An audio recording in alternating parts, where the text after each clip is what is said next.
Okay, we're gonna try this shit again. My goodness, guys, like the last stream, I am so sorry. Scared and just reacting in not a very positive way.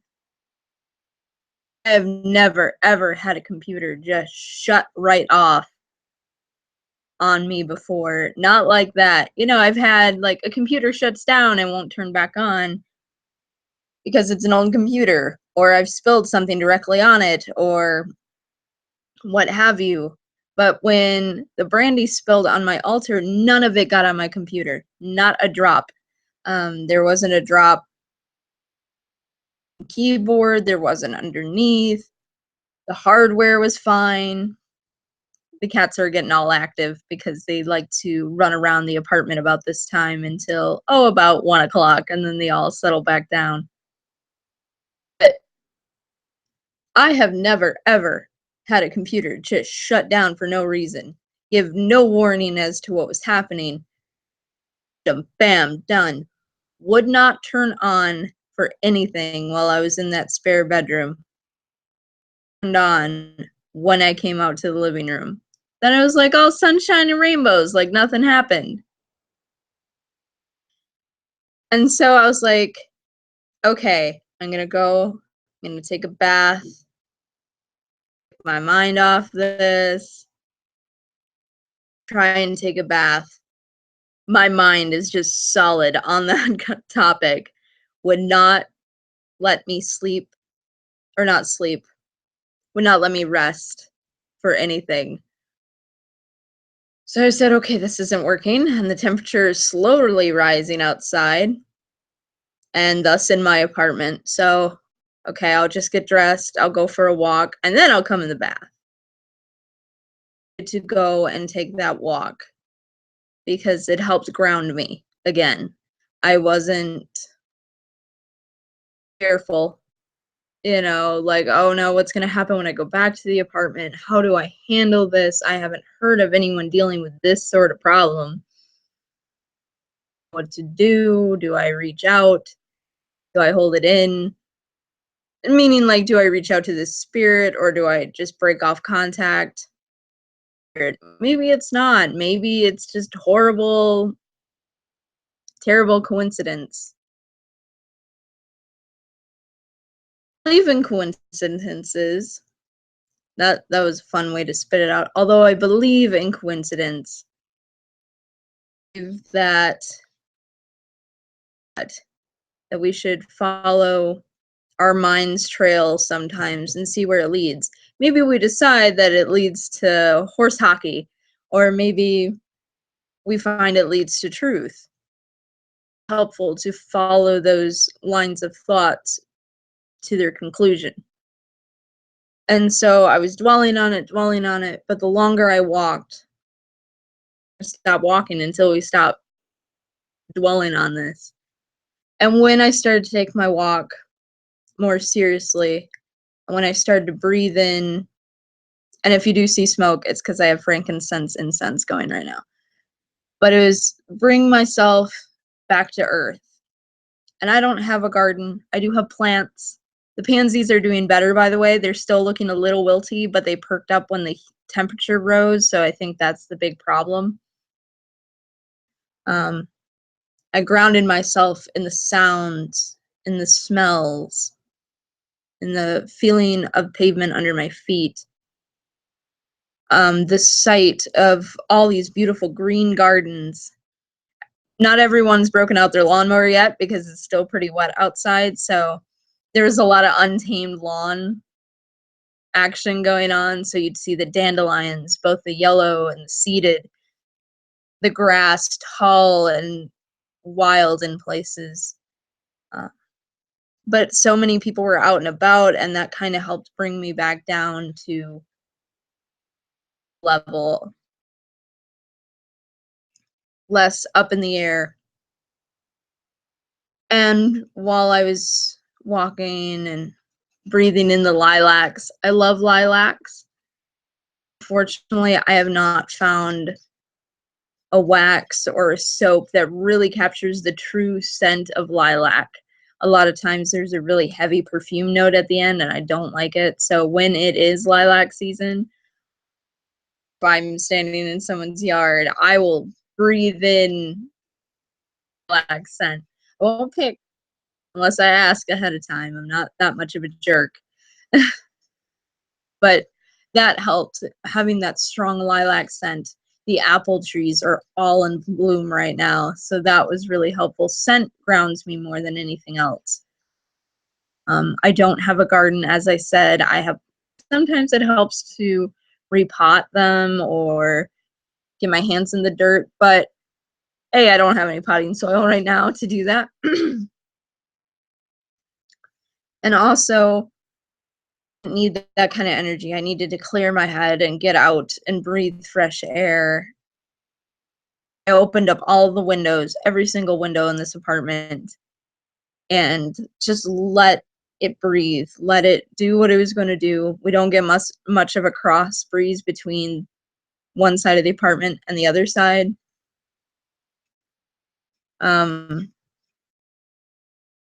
Just, oh, whoops, my bad. Anyone's in, but that's okay. That's all right. I don't blame anyone. It's late. But what I wanted to talk about here was manifesting creative energies. Because after that walk, I laid in the bath again. I let myself get grounded, and then I let myself kind of wash it all away. Balm, not from the Witch Soap Company, from Lush, and it was a very strong citrus, so I let that scent energize me. I built my energy back up. We're gonna be okay, but we're gonna think about this and think about what we can do. What is causing all of this chaos right now? And I talked to my husband a little bit, texting him while he was at work. And he said something that touched on what I've been thinking this whole time, what I've been kind of journaling about. Not directly, I haven't confronted it direct yet until this very moment. But it was very much about why would a creative energy, a fictional character that I have created, manifest when I speak said character's name? I'm not going to right now. Hello, B. Wonderful to see you. But as I was saying, what invoking the name of a fictional character, why would that suddenly bring a reaction like turning off a computer? Whether that is what happened or not, hypothetically, removed from that situation, a fictional being be able to manifest that much power. And my husband kind of came up with two options. First of all, that being has always been there before the creative process even got started. And I'm just lending more energy to said creation. By dwelling on this creation for so long, because it's been a long time, that when I was 12, we're going to go with 12, it seems like a number. When I was 12, so 15 years ago, people say ouch because they've done the math in their head and they're like, oh crap, I'm the same age.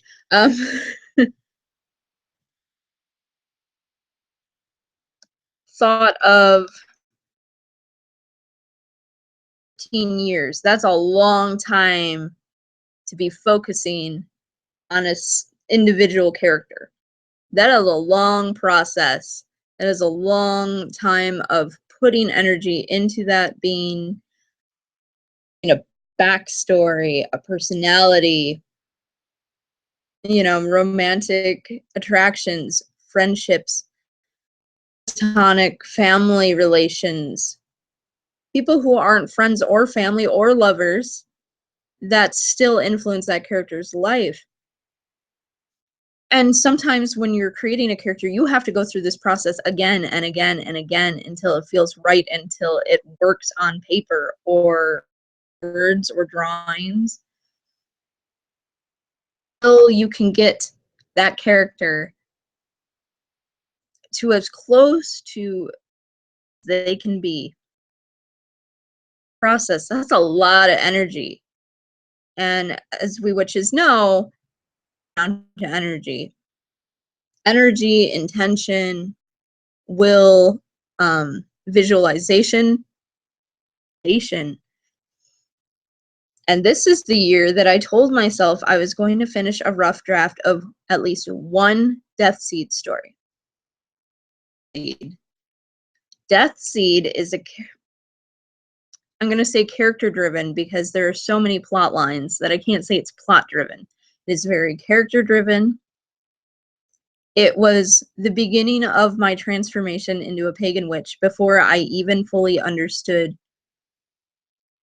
still in the present day. Witches exist in the present day because, as I've said many times before, I was not a child who believed in such things. I thought they were all part of story and folklore. Bringing it all around full circle, aren't we? It's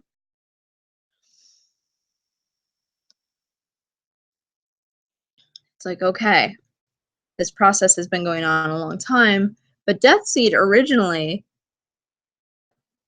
was a branch off of a TV show that I used to watch when I was young, 18. And that show, oh, I'm gonna really date myself and embarrass myself right now. The anime scene, excuse me, there is a very large semi-truck driving through town. Inuyasha was a huge thing when I was a preteen. In my school, everybody was watching it if they had cable. About this. And I was no exception. My friends and I were always talking about Inuyasha. But as a child, I was still very much into drawing and I was into making stories. I didn't write them down a whole lot. I did have a notebook where I wrote things, but that was more to get my mind going for when I came home and I would sit at well, at the time it was a table. I hadn't gotten my desk yet, but I would sit at my little wood table in my tiny wood chairs and I would just go to town on some scrap paper that mom would bring home from work. Because my mom worked at the school, has scrap paper in abundance. It's a school. She used to bring home like huge like boxes full of scrap paper, and that's what I drew on. I used to myself out loud while doing that. And that's when Death Seed got its story, like the story of the story. Paper. And I drew out these characters, and there were 7 of them at the time. And I'm going to say their names, and I hope that the internet doesn't die or my computer doesn't shut off again. So the first one I created was Ismet. I can't remember what name he had at the time, but later it became Ismet. There was him. There was Myriad. There was Karina. There was Lotus and Hikaru. There was Daruka. Was a character who really had no name. Her name was her title, and that was the Scarlet Lady. Now, of all of these, Lotus, Hikaru, and the Scarlet Lady have kept the same names over all this time, except for Hikaru's recently changed. His names were set in stone in my mind. Even now, the only reason why I changed Hikaru's name was because I realized that it didn't fit the culture behind the character. Because originally, show, which was a Japanese show, but as time has gone on, and most recently, I felt that he pulled much more from Mongolian and culture versus East Asian culture. Changed. It is now Naran Batar, and something to do with the effect of golden light, as I understand it. I do not speak either language fluently. Very much into Japanese culture. I did take 3 years of Chinese. I can't speak a lick of Mandarin now. I was great at writing it. I could not speak it to save my life. And people are always like, there's only like 4 different ways to say like vowels, basically. And I was like, look, it just does not work in my brain. I have tried and tried, and I always mispronounce, and I always get corrected. So I just kind of gave up because the people who were correcting me were not very kind about it. In Mandarin their whole lives, and rather than try and explain to me what I was doing wrong, they basically just called me stupid. I stopped. Tangent over. Sorry about that. But no, humble origins of just entertaining myself as a youngster. It stayed with me. Even through all the different transformations it's gone through, Death Seed is still very much a story I want to tell. And I know they say kill your darlings, cut off the excess fat. There's a huge chunk of time where I did not write for Death Seed at all. It was not on my radar. Roughly about 2010 again. And I'm like, I need to get back to this because this is still believe in. When I was looking through my old childhood notes, it was a very tough time for me. 2010 and 2011 were very emotionally hurtful. And going to Death Seed, going back to my old notebooks, going back to my old ideas from when I was a child, truly saved me.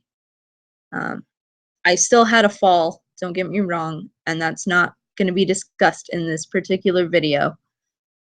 Talk about it. I have notes to talk about it because I do think it's important out silence, but this is not the time for it. Seed got me through hardship because yes, it was a fictional world, escapism, but I was able to go back to that, look at what I had as notes and go, I can still work with this. Childhood dreams are broken. My creative thoughts are trash. Do this. If anybody can do this, it's me. And so I started setting pen to paper. 3 different notebooks that I wrote in college, just full of information. Worried about getting it perfect. And now that I look back, 2017 at 2010, 2011 me, I'm like, you still had great ideas. Perfect. But you were getting there. You were doing to both to survive and both to create. And that was a part of my witchcraft. I didn't understand that was part of my, but it truly was, because I had so much intent, was bound and bent to have this manifest in a published book, and I still am. Still there. And I have been writing this book more or less every single day, even if it's just 2 sentences, every single day since the beginning of January. And it's kind of, I call it a book of shadows because it's like, you know, the rough draft version of a book of shadows where you're just putting all your ideas down later and you'll make them into a big, beautiful book. I am still working on this. I've, in the past week, made 3 different posts to my Patreon. which I will talk about, and I will link below if you want to support me through that. Oh, and Amethyst, I'm sorry if I missed you coming in. I'm watching the Google more than I am the YouTube because of the wonderful lag. If there are any questions, feel free to leave them. I will get to them, I promise.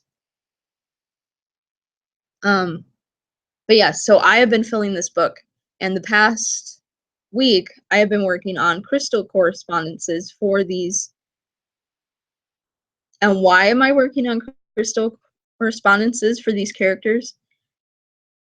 Now it's 9. It was originally 7. It is expanded to 9.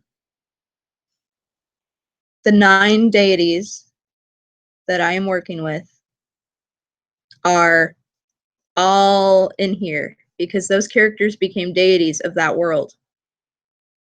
This is the point I was trying to get to. About the characters more in depth in a moment. But first, I just wanted to say it's in this universe. And so that is what scared me. My friend, who I'm trying not to say her name because I'm not sure if she's comfortable with that. But my dear friend and my husband TJ have both been picking up super heavy on a couple of these characters. And that doesn't surprise me in the fact of, out of all my characters, why are they picking up these two? Because those two are the most developed. They have been with me the longest. The longest in the sense that they haven't been changed a whole lot. There are certain things that have changed about them for sure. They have not stopped being at the core who they are.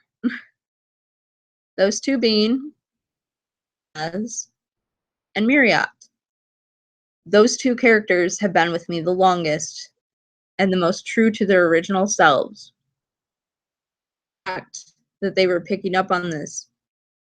My friend, she say, you know, there's a lot of people who seem to be very angry with him, and I don't understand why, but there's a fear of catacombs. She also touched on his creative origins. The first time I wrote down his name was not in a notebook, it was online. It was online on an old RP board, roleplay board, that has long since ended.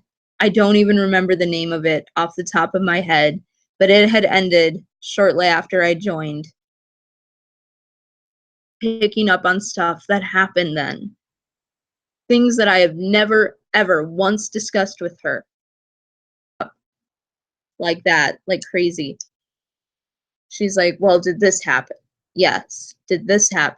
Yes. And I was trying not to feed her information. I was just trying to give her very short yes or no. Or sometimes it was, I can't remember, because 15 years is a long time to try and remember something. She did say to me, I feel he's come to see me, but I know that he's always with you. And she was talking about Myriad, and I'm getting emotional right now because out of all the characters that I have, the one I would want with me at all times. He's a very pained character, but he is also an extremely kind, warm character. Gives me a whole lot of hope, who inspires me even when I'm not writing or drawing him. He is my muse. He is my creative guide, as it were. I think we can call a creative muse a guide if they have been with us. And I think that's perfectly acceptable. But what I'm trying to get to, and why I called this, you know, manifesting creative energies, whether I was at that time drawing on an entity that already existed, brought them to life through the creative process. Either way, to accept that as an artist, as a writer, and as a witch, I have the ability to creative thoughts. I have the ability to manifest creative people, people that are up here manifested. A lot of times we talk about how spirit guides come to us, of animals and people. But why can't it be that we create a guide? I think a lot of creative people, whether it's music, whether it's through prose, poetry, art, painting, drawing, bad, or writing, you can still create. The fact that you have created something, even if it's bad in your eyes, it could be a stick figure. I don't care. It could be like the worst drawn stick figure that you yourself have ever seen. Wobbly, and the arms are uneven, and the legs, don't work. And maybe you put the body through a little bit and gave it a third leg. You've still drawn something. You've still created something. Good at it. You can keep drawing things, because that's really the only way you get better at drawing, is to keep drawing. Although I will say that I sometimes take a sabbatical a little while and just take in art, but that's another discussion for another time. But I do feel this has brought my while trying to press buttons. I had that thought about manifesting energy when it started to come to things being thrown at me at work.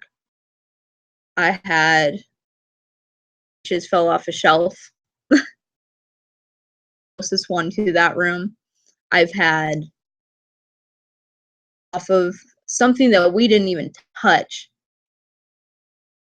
Off, it had a spring triggered type thing, and it sprang off and fell at my feet. I had knockings on walls in my own apartment lately.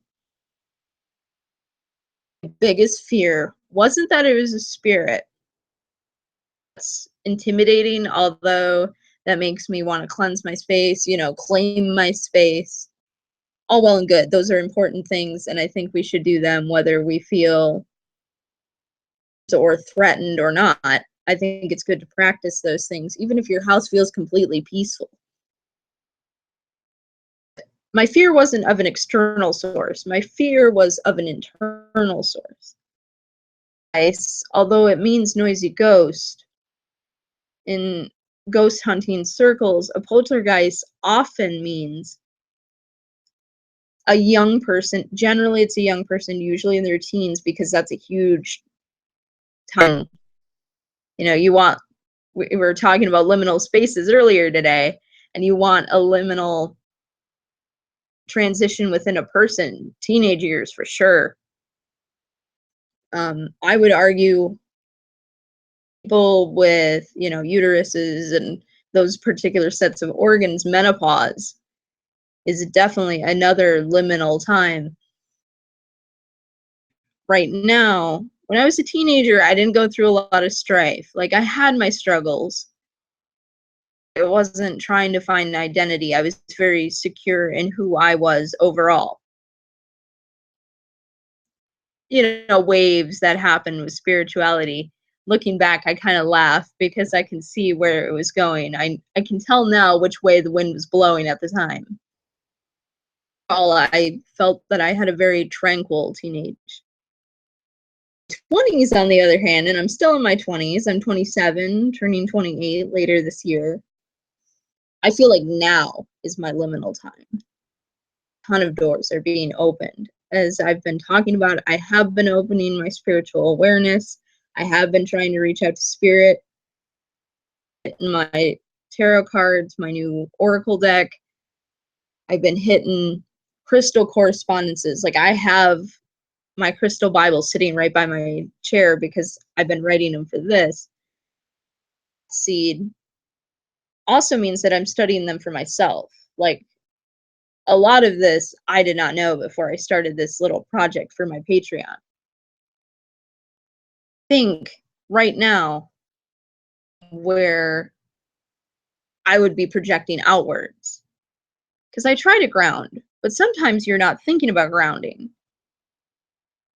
Got everything happening up here,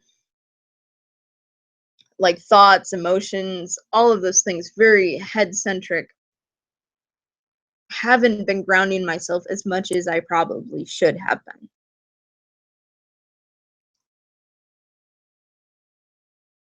So that's going to be from this step onward towards the new moon and beyond. I'm really going to focus. Hello, Missy. I'm really going to focus. I'm going to start looking up new grounding practices because my old ones I don't think are serving me anymore. They're bad tactics. Pass them and find something new, a new way of grounding. Really good one after a stressful day at work. On my drive home, I just imagined myself as a tree reaching down, down, down, and I went, topsoil. Like the deep earth, clay, stone, water, bedrock. And I mentally put myself through that, for my roots digging in deep, about, the trunk of a tree, reaching up, branching out, taking greater form both below the surface and above the surface, and how the, branches become twigs, become leaves. Missy is very pushy about getting pets. I thought about these things, and that really did ground me. And even now that I'm thinking of it, it's bringing me back to center. So I think I'm going to stick with that method for a little while and see how it plays out. Will these things getting thrown at me at work, walls, will it affect it? Maybe. And I'm hoping so. It is an external force. If I can ground myself, I can better confront in my way. But it might also help me better manifest these creative energies form that I can work with, that can help me move towards publication. First, lead me towards finishing that first draft, editing draft. You see where I'm going with this? So the question isn't whether these entities are real anymore. It's a question of if these entities are real or not, and manifest them into a final product. I'm going to take these beings that I have created with my own energy, with my own intuition, with focus and manifestation, going to incorporate them into a final product. Here it is. And I'm holding this up as a gesture. This is not finished yet. It's almost there. I'm over halfway. But what are my crystal correspondences? It's what I'm working on right now. Sorry, Misty likes to pick the furniture and we're trying to stop it.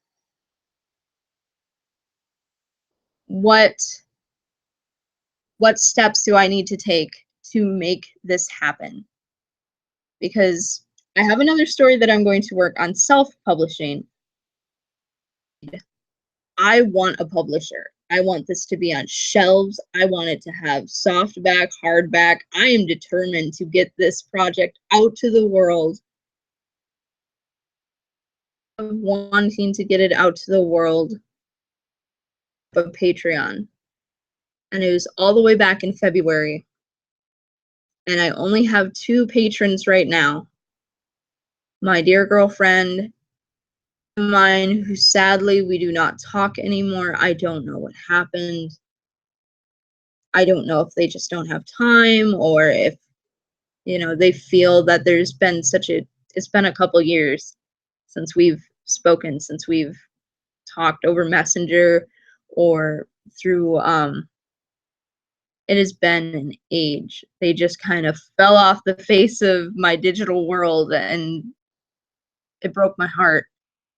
But when I started that Patreon, first patrons, they actually were the first patron, and I'm not going to say their name here. Again, I don't know if they're comfortable with that, and again, we haven't spoken in 2 years. And but they are my only patrons. So again, what is Death Seed? I didn't fully answer that earlier, and I'm very sorry about that. I got off on a tangent, but for the next half hour that I've got, let's talk about what Death Seed is. Death Seed is a fictional fantasy land that I created, and it has many regions. It has the region of Bersay, which is a desert region. Think Mongolian desert, not the Sahara. Think Mongolia. Very dry, open, very rocky. Sand, yes, but a lot of rock in the sand, that kind of thing. This portion of the entire map is taken up by the grasslands, being exactly what it says on the tin. Of America. Lots of grains. You know, that would be the origin of your wheat, your barley, your corn, all kinds of grains. Very rural, agricultural, and yet you have nomads. So a lot of people taking livestock from the north during the summer or the warmer seasons down south during the cooler seasons. There's a lot of that going on. It's kind of the hubbub to your ranching. It has trade. Trade is huge. Bersay being in the south, the grasslands being in the center. I have Kosk, which is like it starts at the edge of the grasslands with a lot of peat bogs and very marshy. And as you near the eastern coast, it becomes more of a mangrove with, you know, I always loved the mental image taken from when I used to watch a lot of documentaries with my dad. The mangrove trees, these large trees with their thick roots just into the water and the muck and just staying there. They always looked like skeletons to me. Even when they were fully leafed out, they looked very skeletal, ancient bones. So you see a lot of that in Kosk. On the opposite coast, on the west coast, is Sholand, rocky coast, like what I imagine England to have. At least what I understand of England. There could be lovely beaches, I don't know, but every picture I've ever seen of an English coastline is nothing but rock. So I see that in my mind, pressing buttons. But that is Sholand. To the north of the grasslands are the four kingdoms of the Wilder Wood. And they're all, you know, aligned to directions and the seasons associated with those directions. You know, to the north you have a winter kingdom. To the have an air-based spring kingdom. To the south you have a fire-based summer. And then to the west you have the autumn and water. All of these things play into each other. All of these things are incorporated into the Wilder Wood. There's a lot of forests.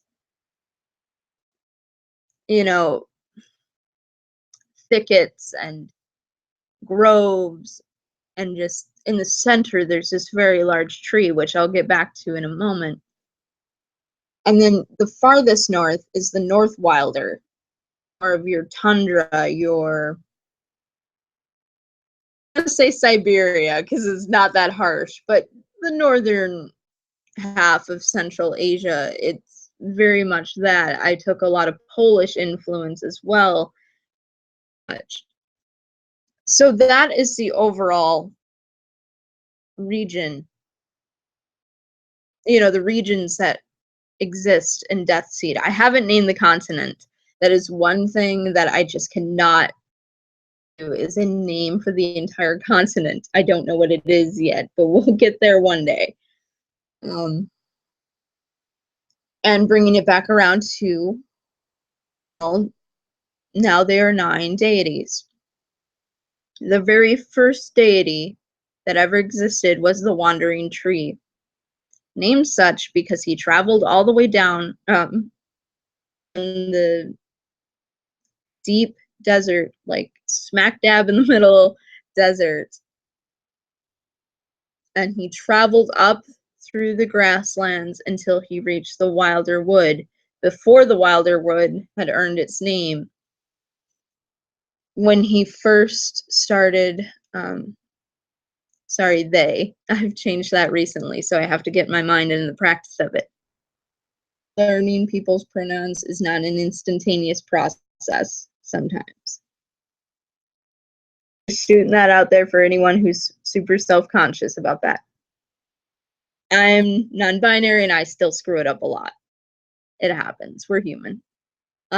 But they traveled up from Bersay all the way up to what would become the Wilder Wood, and while they were traveling, they slowly began this transformation into basically a living tree.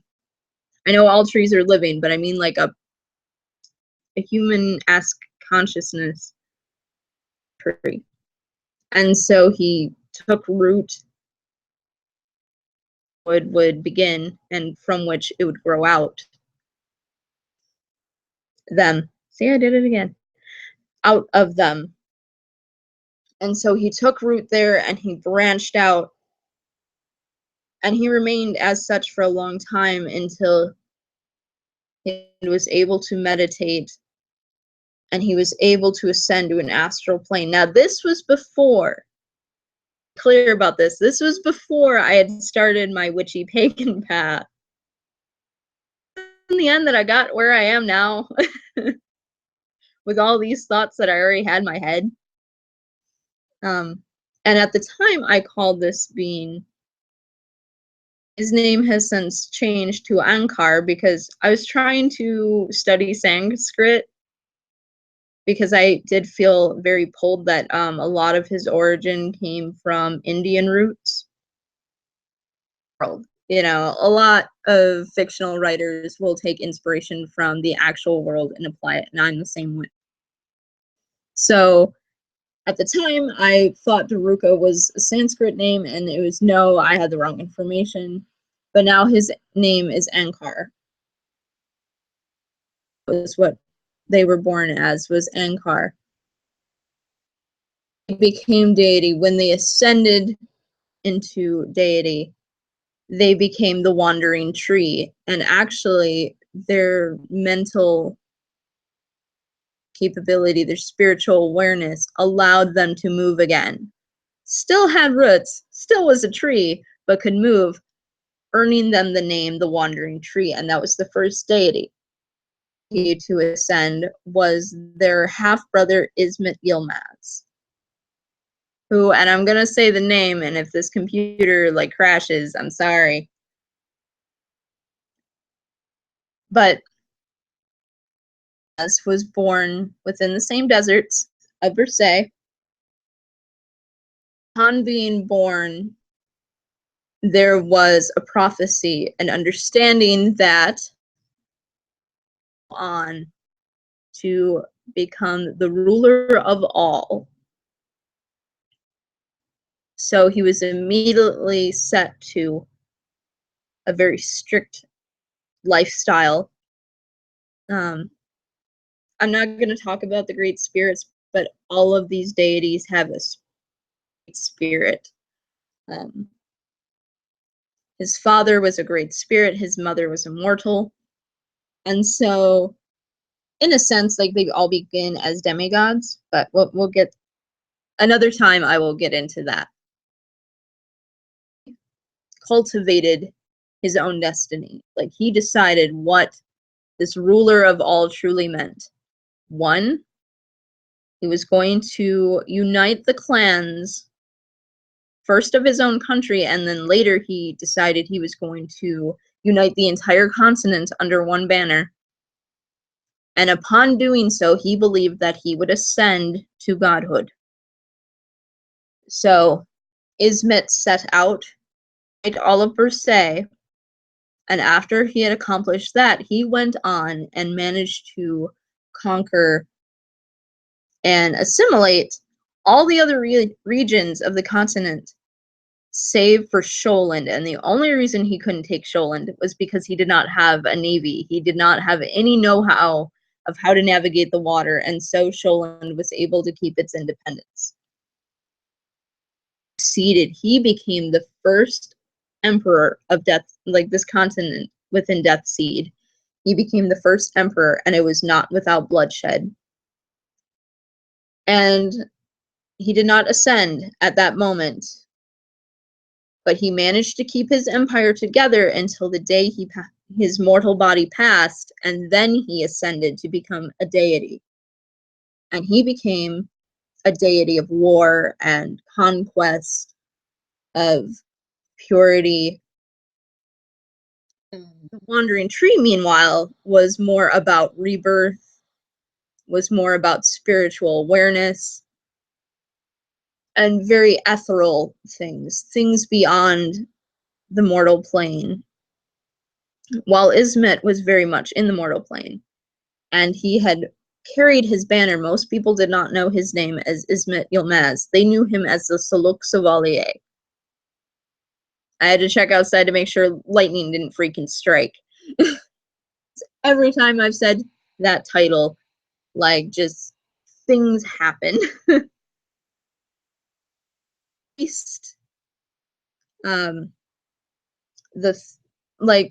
was the one responsible for getting together most of the other deities that were to follow. Most of them lived during the same time, and it became known as the Gods' War. To ascend was Myriad, and Myriad was, in the beginning, he was originally Ismet's second in command. He was his right-hand man for a very long time. The Wilder Wood, his father was also a great spirit, his mother was immortal, but he was not at all related to Ismet or Ankar. So, original name I will not speak here. Given the name Myriad by Ismet, erased all of his memories prior to their meeting as per Myriad's request. He wanted to be reborn. He did not want the destiny set out for him. Who created his own destiny, he trusted Ismet to do this. And for a long time, he was in servitude to Ismet, and willingly so. And went on, and the atrocities that occurred during conquest, during imperialism, basically, was what was happening. And Ismet takes very much from a Turkish background. Sibling was taken from India. Ismet took from Turkish origins. Myriad brings back a lot of Indian influences, a lot of Southeast Asian influences. So Indonesia,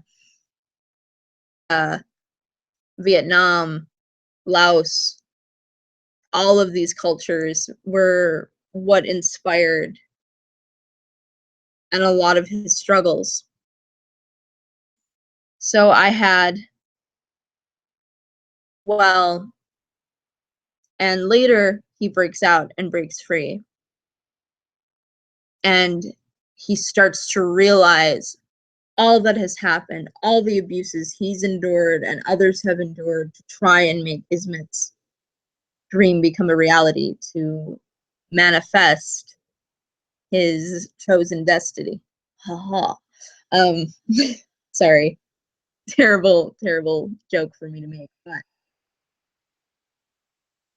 history I kind of grew up with was the idea of manifest destiny. So, of all that. And he starts to make a shadow government, intending to overthrow Ismit's empire. Ismit finds out and doesn't banish him completely from the continent. He can't do that. He can't risk to do that because Miriat knows so much. Integral to keeping this empire running. But he does get banned, essentially cast out and sent to Versailles, where people worship he hasn't even become a deity yet, and they still worship the Suluk Chevalier as their savior, as, the one who brought them to greatness, basically. And so when Miriat Ismit has died, he thinks that his shackles are broken, that he's no longer tied to this. There's no way he's going to ascend and become a deity, and then Ismit does. Until Miriat passes away and ascends himself. And there before him is become the Suluk Chevalier, the Pale Knight. While Miriat becomes the Lost King. Threw away his destiny and another's. And he's still trapped in that. Even after he has died his mortal death, he's still trapped there. And that's what I mean when I say that it really touches me. It really hits me deep. And I could never bear to change that story because it did resonate so strongly with me. Those are the big players. Save for one who was also there during the Gods' War, but she was an opposer against Ismet and his conquest, and she fought long and hard to try and cease his unification, cease his conquering of the known world, and lost. And that would be the Scarlet Lady in Kosk. And I took so many different influences for her. I was greatly influenced by the catacombs of France and Italy, but I was also very inspired by Russian folklore, by Baba Yaga, the stories of witches that come out of Slavic origins, Eastern European origins. I pulled a whole lot from Poland again. And what's funny about that is my husband is a quarter Polish, if not more. I hadn't even met him yet when this all started to go down and get written down. But she is also, I was looking through some old notes the other day, and I found like a ton of notes about Hecate, or Hecate, however you prefer to pronounce it. As a part of my education in junior high or middle school, however you want to call it, was a lot about the Greek pantheon. And I had notes upon notes upon notes about Hecate.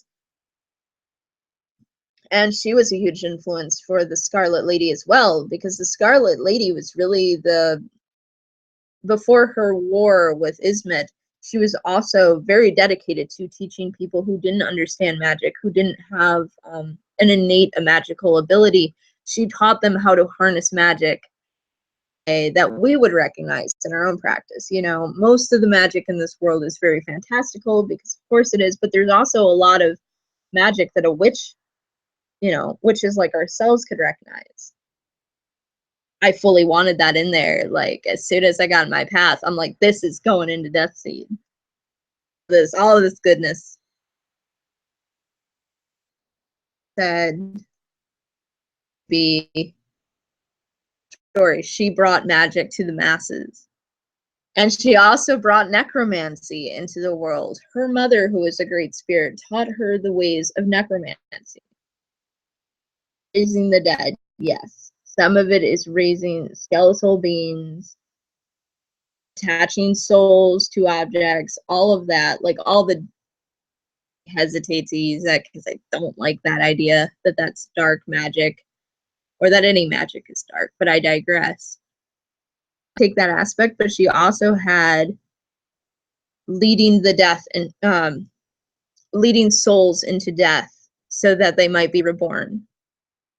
Cutting ties, bringing souls that might have lost their way, such as suicide victims, death, tragedy, like bringing their souls to a place of peace, communicating the words of the ancestors who are still waiting to be reborn, translating or acting as a go-between between them and their loved ones. That came more into play when she ascended, when she was living her mortal life. I'm not going to spoil what happened, but she basically had a vendetta. She wanted to see Ismet eat dirt. She was not afraid to raise up her countrymen first, and then as the battles between her and Ismet went on, she would raise up, his armies. She would raise up the armies of the soldiers on his end that had fallen and use them against him. I don't feel that she's a negative entity, though. I never have. I felt she had righteous fury, and she had every reason to use whatever tool she had at her disposal. She was conquering not only through force, but also through coercion and through, treaties and other things. One no deity, nor is the Scarlet Lady. So I loved, because I was really into like the gory battles that you read in the Bible. Damn. So there's the Scarlet Lady, and she did not ascend right away. She dwelled in death for a good long time. Pretty much when she saw the light of Ismet ascending, she was like, nope. I am going to be there. I am going to be the thorn in your side. I am not going to leave. I'm going to level with you on the exact same it. And there's the Scarlet Lady. There's also the Void, and I'm not going to get all into his, but he was basically a very different person as a human, not a human being. They're all, I'm not going to talk about that here, but as a mortal being, different man. He was a man named Arrow, and through stuff that I'm not going to try and get into here, Ismet was able to disconnect his body and his soul.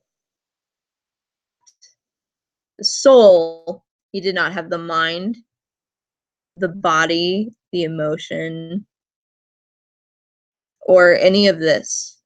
Of like the full spectrum of what made Aro. Went on to become the Void, for he is without a soul, but that does not mean he is without power. And Aro is very much an intellectual spirit. Again, another spirit of magic, but more in depth, less about physical plane and more about the ethereal, about the spiritual. His influence reaches out to the stars themselves. Cosmic knowledge, you go to the void. Like Myriad, like the Scarlet Lady, he is working actively against the power that is Ismet, because Ismet, as this pale knight, does not want to relinquish his power. And about this, but he does not want to relinquish his power. He does not want to, and again, he does not want to be reborn, because he has everything he has ever desired. And the void is like, that is against all that natural creation. You are deadened spiritually, you are deadened physically, you are deadened emotionally and mentally, and all these aspects. You are empty. and you will be brought back down to the level intended for you. You know, you will come back into the circle of being and unbeing. Supporting deities who are not in this cosmic battle. You know, they have alliances, they have matter to them most. Oh, I was checking my phone, I'm sorry. Mirror matron, that would be the flower child, the bronze smith, the dreamwalker, excuse me, dreamweaver. I don't know why, but now that song's playing in my head. So fantastic. They're very important to me. And I have been working and cultivating and trying to create a world for them to exist in. I have characters who have their own plot lines and stuff, and it all ties into these deities. This discussion up because I feel that I have covered so many different bases, and I am sorry for those who were trying to view this live, that something came out of it for you. If you're watching this later, it all makes sense. I hope that it all comes together. And if not here, maybe if you have questions, you can leave them down below and I will do my best to answer. Apologies over. I'm going to shill myself right now, and I'm going to shill this creative project I've been meaning to, and now is the hour. A Patreon for this creative project. If you would like to see my finalized notes, if you are curious about my own personal spellcraft and how I apply that to my creative writing, that is there for you. Crystal correspondences I've been working on, as I said, this week, so I will have a ton of those. You can choose to just follow the Patreon, which means you do not any money. You are just getting the public posts, and I try my hardest to make one of those a week. There was a month-long hiatus while I was trying to gather my notes and my head. I am back on track, making regular posts again, and there is always one public post a week. I dedicated myself to because I understand not everybody has money to just fling at whatever project comes along. I do try and do public posts. As $1, you can get, but you can get like where I'm discussing what I'm working on and what books I'm reading. I plan to make short videos that are going to be going for the $1 patrons. I don't have any right now, so I haven't really worked on cultivating content for $1 patrons, but that, you know, that is my smallest amount. Out and you want to help this creative adventure, you can do that. I'm trying to think of the term, but basically who donate, that's the word. Who donate, I'm sorry, it's late at night, guys. I'm recording this at midnight. But yeah, if you want to donate $3 as to all of my finalized notes, excuse me, one moment. Notes. So you will get the crystal correspondences to these deities. You will get spells. You will get quick sheets, which can be anywhere from like, here's the deity, here's what they cover, blah, blah, blah, blah, blah. Those were the first posts I made on there. They are all public at the moment. If you want to check that out, you can see all that.